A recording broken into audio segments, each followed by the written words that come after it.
포용도 최소한의 기강을 전제로 하는 겁니다. 아까 말씀드린 그런 전제 하에서 같은 방향으로 국민을 위해서 일할 수 있다면 저희는 그 부분을 보는 겁니다.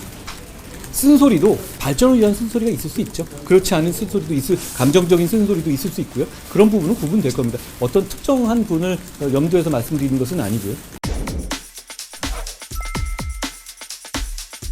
새해 복 많이 받으십시오. 뭐 하고 가요?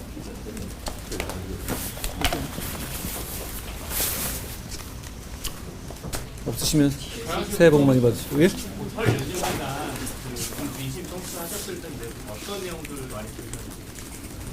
정치는 늘 민심을 청취하는 것이고요. 잘 들으려고 하고 있습니다. 아직 저희한테 부족한 점이 많기 때문에 잘 반성하고 잘 고쳐나가겠습니다.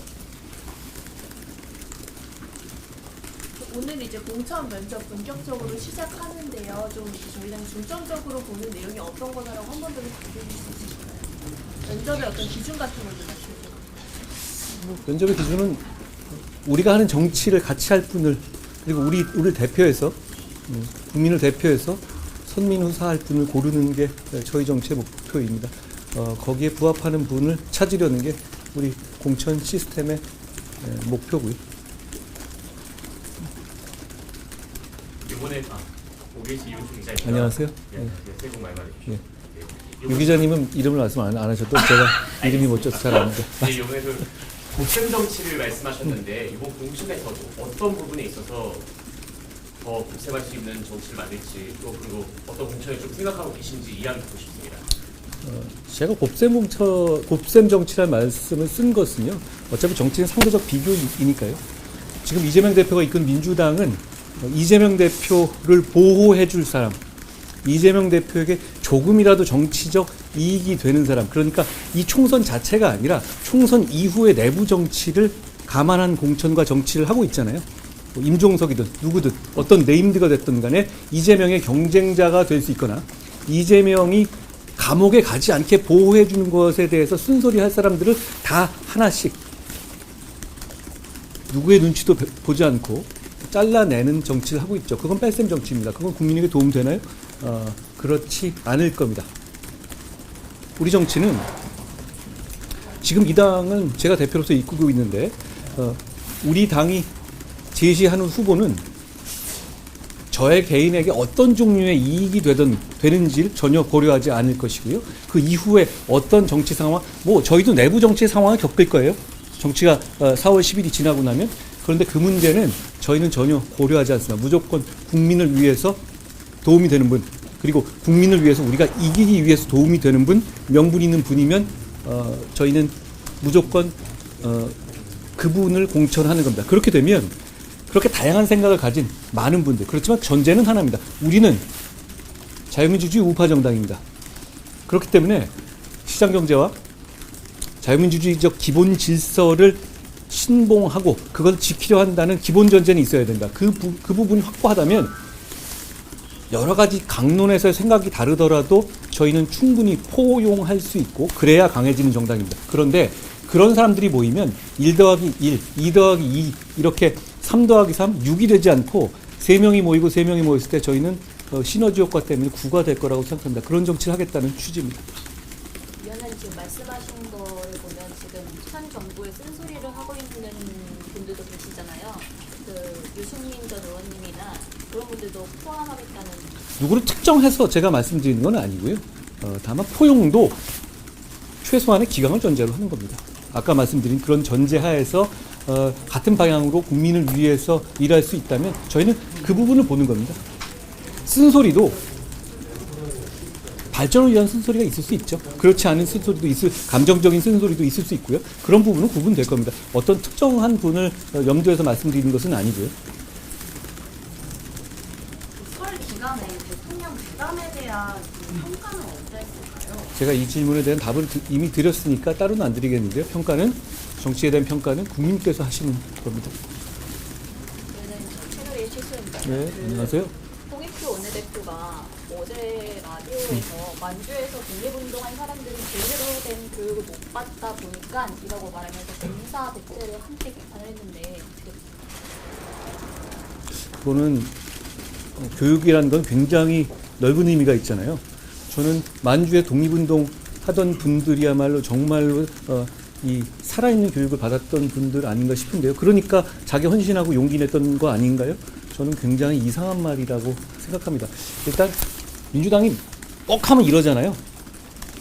어떤 국뽕 정치를 하기 위해서 일본, 친일파, 독립운동 이런 이미지를 자꾸 차용하지 않습니까? 본인들하고 굉장히 안 어울린다는 말씀을 드리고 싶습니다. 그 운동권 특권 세력이 과연 우리 대한민국 여기까지 있게 한 헌신한 독립운동가들과 이미지가 같습니까? 그분들이 수십 년간 기득권 유지하면서 자기 주고받으면서 좋은 거 다 해먹었습니까? 반대 아닙니까? 어제 잠깐 말씀드렸지만 그분들이 돈 봉투 돌리고 재벌한테 뒷돈 받고 룸사롱 가서 여성 동료에게 쌍욕했습니까? 그런 분들은 아니잖아요. 갖다 댈 걸 갖다 대야지. 저는 국민들에 대한 예의가 아니라고 생각합니다. 그리고 늘 그런 식으로 정치해왔죠. 뭐가 나오면 매번 이번 총선은 뭐라고 그러던가?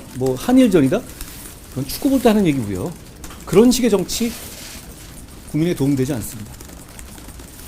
그리고 그 문제는 국민들의 어떤 정서라든가 이런 걸 위해 정치하는 것인데 그건 국가와 나라에 해를 끼치는 정치입니다. 그런 정치하면 안 된다고 말씀드리고 싶고요. 그분 또 이제 이게 한 군데서가 아니라 여러 군데 얘기했더라고요. 좀 작전 짜고 나온 것 같은데요. 그런 짓 하지 말라는 말씀 드리고 싶습니다. 자기들하고 그 독립운동가들하고 비교해놓고 보세요. 뭐가 비슷하다는 거예요. 정반대 아닌가요? 좋은 건 자기들끼리 다 해먹고 있잖아요. 그리고 앞으로 지금 686이 786 될 텐데요. 독립운동가들이 그런 분들인가요? 만주에서 그렇게 살았습니까? 그렇지 않죠. 그리고 그분들 이렇게 되도 않는 비유를 하다 보면 자꾸 그분들 표명하게 돼요. 그분들이 교육을 못 받았다니 아니 그런 말이 할 말입니까? 위원장님 하이너스 뉴스 정경수라고 안녕하세요. 합니다. 지금 최근에 중진제 배치가 PK 위주로 이루어지면서 당내에서 형평성 논란이 좀 일고 있는데 이에 대한 좀 입장 있으신가요?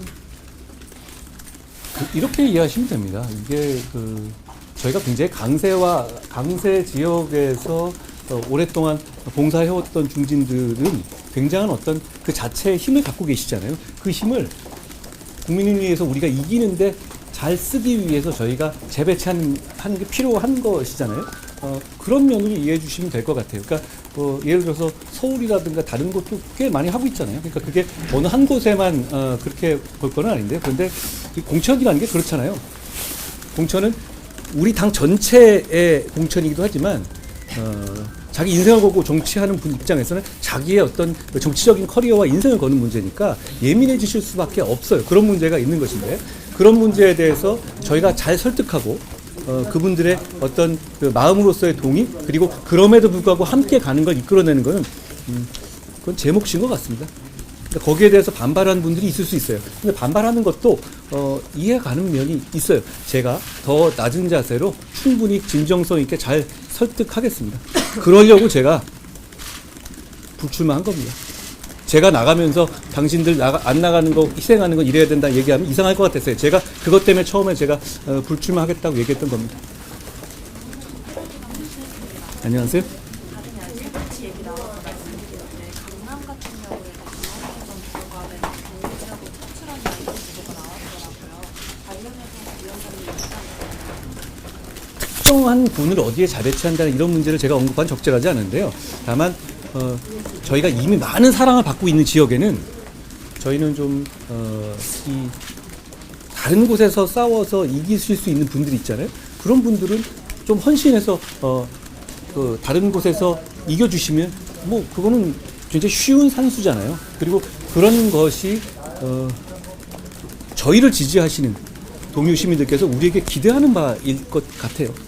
그러니까 아까 말씀드린 것처럼 다 편하고 쉬운 곳을 가고 싶어하는 건 사람의 본성이고 그걸 비난할 문제는 아니에요. 그런데 당 전체를 이끄는 입장에서는 그것보다는 좀 헌신하는 모습을 보여주고 각각 이 우리의 중요한 자산들이 헌신하는 자세를 보여주는 것 자체가 국민들께 좀 우리를 선택해달라는 좀 명분을 더 드릴 수 있지 않을까 하는 면이 있습니다. 그렇지만 물론 이제 뭐 어디 꼭 나가지 말아라. 나가서 싸워서 그리고 거기 이겨와야 헌신하는 면도 있을 수 있는 거거든요. 그러니까 일도양단으로 말씀드리는 문제는 아니라는 말씀드립니다. 특정인을 말해서 생각하는 것도 아니고요. SBS 조용히 안녕하세요. 오늘 이제 이수정 교수님이 윤석열 대통령의 디올백 발언은 관심이 없는데 이게 인기가 없어서 그런 거 아닌가 하는 발언을 좀 하셨는데 이 발언에 대해서 동의하시는지 궁금합니다. 제가 각각의 이 정치인들의 발언의 맥락이라든가 이런 거를 이렇게 듣고 평가하는 거는 뭐 적절하지는 않은 것 같습니다. 안녕하세요.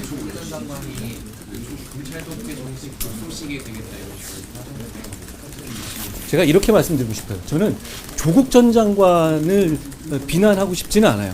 그분도 국회의원이 되고 싶겠죠. 이해 안 가세요?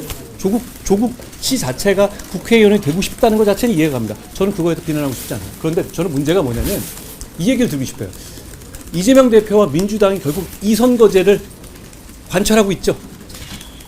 준연동형. 제가 일부러 티징하는 것 같지만 다시 한번 물어봅니다. 준연동형 여기 계시는 베테랑 이렇게 많은 기자님들 중에서 준연동형 제도의 산식을 저한테 설명해 주실 분이 정말 있으세요? 안 계실 것 같아요. 저도 모르겠어요. 말할 수는 있겠는데 왜 그렇게 해야 되는지 모르겠단 말이에요. 왜 3% 해야 되는지, 왜 4%가 아니라 3% 해야 되는지, 5%가 아니 모르겠어요. 국민들도 모르실 거고. 심상정 의원이 말씀드렸다시피 국민은 몰라도 된다? 뭐 이런 얘기잖아요. 어떻게 국민이 몰라도 됩니까? 그건 말 같지도 않은 소리고요. 그런데 저는 이렇게 평가하고 싶은 겁니다. 조국 전 장관은 우리가 주장하는 병립형 제도에서는 국회의원 배지를 달 수가 없어요. 알고 계시죠? 이재명 대표가 이끈 민주당이 지금 야합으로 관철하려고 하는 소위 말하는 그 준연동형 제도 하에서는 이 틈이 보입니다. 조국 전 장관이 국회의원 배지를 달 수가 있어요. 국민들께 제가 여쭤볼게요. 조국 씨가 국회의원이 될 수 있는 선거 제도가 국민의 의사를 반영할 수 있는 제도입니까? 아니면 조국 씨가 국회의원이 되는 것을 엄두도 못 내는 제도가 국민의 의사를 제대로 반영하는 제도입니까? 조국 씨는 민주당으로는 못 나와요. 민주당. 그렇게 이렇게 정말 이재명 대표 때문에 정말 도덕적이 극단적으로 낮아져 있는 민주당에서조차 조국 씨를 공천하기 어렵단 말이에요. 누구나 알고 있죠? 그럼에도 불구하고 그런 이재명의 민주당에서조차 출마해서 배지를 달 수 없는 조국 씨가 이렇게 뒷문으로 우회해서 국회의원 배지를 달 수 있는 제도가 바로 이 제도입니다. 이 제도가 얼마나 문제 있는 제도인지, 국민의 민의를 반영하지 않는 제도인지 그것만 봐도 알 수 있는 것 아닙니까? 이 제도 하에서라면 민주당의 어떤 사실상의 지원으로 조국 씨는 4월에 국회의원이 될 겁니다. 그게 민의를 반영하는 겁니까? 이게 어떻게 보면 조국 씨 같은 사람이 절대로 국회의원이 될 수 없는 조국 씨 같은 사람이 국회의원이 될 수 있는 마법 같은 제도예요. 이 마법을 누가 부린 겁니까?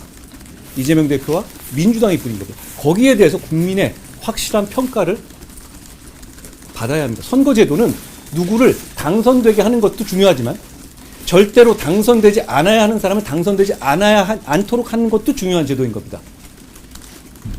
지금 민주당이 추진하는 제도는 그렇지 않은 제도입니다. 그 점에 대해서 책임을 져야 한다고 생각합니다. 안녕하세요. 안녕하세요. 설 연휴에 제3지대가 합쳐졌고 신당 창당 후보 야권의 변화가 많은데요. 위원장님께서 제시하셨던 운동권 청산 외에 연휴 동안 새롭게 구상한 총선 구도가 있으신지 여쭤보고 싶습니다. 총선의 구도는 사실 정확하게 말하면 국민들이 생각하시는 겁니다. 저는 이 운동권 특권 세력의 청산을 제가 인위적으로 만든 선거 구도라고 생각하지는 않습니다. 국민들께서 생각하시는 시대 정신이라고 생각합니다. 지금 게다가 그 운동권이라는 게 임종석, 김민석, 뭐 송영길, 서용교 이런 식의 소위 말하는 86 운동권만 말하는 게 아니라 지금 이재명 대표의 옆에서 이재명 대표를 옹호하는 건 누굽니까? 소위 말하는 경기동부 연합 등등을 위시한 한총련 세력들 아닙니까? 이 운동권 세력들은 과거 제가 지금 말하는 그 86 운동권 세력보다 훨씬 더 친북적 성향이 강해진 세력들입니다. 이런 분들이 이 나라를 좌지우지하는 정치를 하게 해서 이 나라의 발전을 막고 국민의 삶이 나아진 것을 방해하는 것을 막겠다는 것은 저는 제가 제시하는 총선 구도가 아니라 국민들께서 생각하는 시대 정신이라고 생각합니다. 위원장님 나오기는 개혁신당 파급력이 어느 정도 되세요? 파급력은 뭐 기자님께서 판단하신 문제가 그 파급력의 문제는 많아서 저는 이렇게 생각합니다. 어떤 정당은 지향점과 정체성은 같아야 한다고 생각해요. 그러니까 그 지향점과 어떤 지향점을 가지고 있는지를 가지고 그게 같은 전제하에서 생각이 다르고 서로 간의 공격과 공방이 내부에서 있을 수 있다고 생각합니다. 그리고 그런 식의 건강한 토론은 그 당을 자유민주주의 정당이라면 강하게 만드는 거고요. 우리 당이 그렇습니다. 우리 당은 김경률도 있지만 훨씬 더 오른쪽을 가진 생각들도 많이 있습니다. 그렇지만 우리는 지향점이 같습니다. 시장 경제를 신봉하고 자유민주주의 헌법 질서를 지키는 겁니다. 그런데 지금 그 신당은 그 정체성이라는 게 정말 있습니까? 있는 건가요? 그 신당이 태동하게 된 이유는 바로 아까 말한 그 선거제 때문입니다. 그렇지 않아요? 선거에서 배지를 다는 방법을 찾기 위해서 모이는 것이잖아요. 그리고 원래 생각이 같지 않았던 사람들이 그 생각이 디테일이 다른 게 아니라 지향점과 정체성이 다른 거죠. 일종의